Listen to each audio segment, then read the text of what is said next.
Hello दोस्तों, यह कहानी है एक भूतिया गांव की। दोस्तों, इस गांव का नाम है केशवपुर। केशवपुर गांव में अधिकतर लोग खेती करने वाले थे। पूरे गांव में सिर्फ 2 ही कुएं थे जिनसे लोग को पानी मिलता था।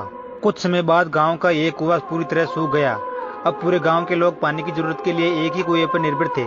दूसरे कुएं से पानी भरते भरते लोगों को लगा कि कुएं में कोई भूत रहता है। जब गांव के किसानों कुएं से पानी भरते थे तो उन्हें अजीब सी आवाजें सुनाई देती थी। खेती करने वाले पुरुषों की पत्नियां तो डर के मारे कुएं के आसपास भी नहीं आती थी। धीरे धीरे पूरे गांव में बात फैल गई कि कुआं भूतिया है। अब रात के समय कुएं के पास कोई नहीं जाता। इस बीच गांव का एक बच्चा कहीं खो गया। काफी ढूंढने के बाद भी बच्चा जब नहीं मिला तो कुछ लोग कुएं के पास बच्चे को देखने के लिए गए। वहां पहुंचे लोगों ने बच्चे को कुएं के अंदर मरा हुआ पाया। अब एक तो कुएं का पानी खराब हो गया और दूसरा बच्चा कैसे मरा, इसको लेकर गांव के सभी किसान परेशान हो गए थे। सबने एक दिन मिलकर नया कुआं खोदने की सोची। कुछ ही दिनों में कुआं सबने खोद लिया और इसमें पानी भी आने लगा। अब गांव के लोग नए कुएं से ही पानी भरते हैं और भूतिया कुएं की तरफ जाना सबने बंद कर दिया था। बड़े लोग तो समझदार थे, इसलिए कुएं के आसपास नहीं जाते थे, लेकिन बच्चे वहां अक्सर खेलने के लिए पहुंच जाते थे। एक दिन 4-5 बच्चे भूतिया कुएं के पास खेल रहे थे।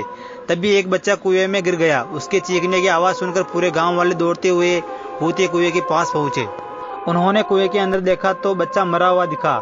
सबने उस बच्चे के साथ खेल रहे दूसरे बच्चों से पूछा, आखिर क्या हुआ था।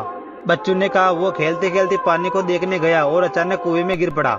इस हादसे के बाद गांव वालों ने तुरंत एक तांत्रिक को बुलाया और उस कुएं के पास ले गए। वहां पहुंचकर तांत्रिक ने बहुत सारे मंत्र पढ़े, जिसे सुनकर भूत सामने आ गया। तांत्रिक ने अपनी विद्या का इस्तेमाल करके उस कुएं को छोड़कर जाने के लिए कहा, लेकिन भूत ने तांत्रिक की बात को मानने से इनकार कर दिया। तांत्रिक ने पूछा, तुम क्यों नहीं जाओगे। भूत ने जवाब दिया, इस कुएं में सालों से मेरा पूरा खानदान रहता आ रहा है, मैं यहाँ से बिल्कुल नहीं जाऊंगा। इतना कहकर भूत कुएं के अंदर चला गया। अब तांत्रिक ने गांव के लोगों से कहा, इस कुएं के मुंह को ढक दो, ऐसा करने से किसी तरह के हादसे नहीं होंगे। यह सुनते ही गांव के मुखिया ने तुरंत काम शुरू करवा दिया। दूसरे दिन कुएं के मुंह पर जाली डालकर पूरी तरह से रेत और सीमेंट से पक्का ढक्कन बना दिया गया और उसे ढक दिया गया। अब सारे गांव वाले खुशी खुशी रहने लगे।